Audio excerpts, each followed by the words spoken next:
Рөстәм хәзрәт менә сез мөфтинең беренче урынбасары бит инде. Кабаннарда мәчетенең имамы Сәйид Җафарлы Тufлин аттестация үтмәү сәбәпле имамлыктан алалар дигән хәбәр бар.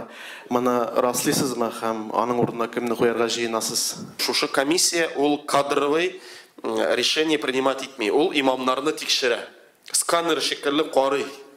Имамнар нәрсә белә, нәрсә белми, нәрсәләр өйрәнергә кирәк, нәрсәләр кирәкми, һәм шушы положение нигезендә комиссия аны тавышка куеп, һәм һәрбер кеше үз тавышын биреп, анда менә хәтерләмәсәм 5 категория бар.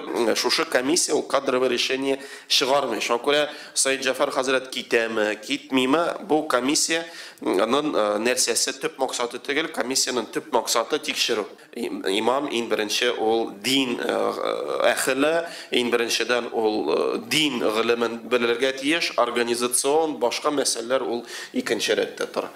Шушы менә ничә ел эчендә кайдыр 200, 300, 400 имам инде аттестацияларын үткәннәр, шулардан бер 15 кеше булган иде, кемнәр не соответствует занимаемой должности. Аттестат үтмәде, шул килеш урында эшләүен дәвам итәме? Әле карар юк.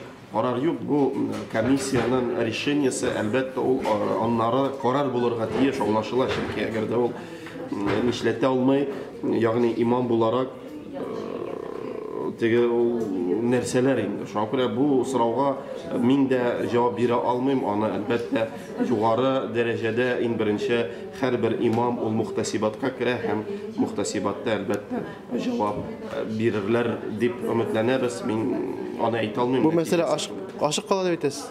Ачык кала. Әлегә ачык, чөнки бер карар да юк. Аны мухтасибат башка нәрсәләр карарны чыгар. Өстән кушылган әйбер түгел инде. Юк. Теге Булгарда бит шау-шу чыкты бит инде Булгарда. Юк, ул мәсьәлә монда тормый, чөнки Булгар мәсьәләсе ул аерым мәсьәлә.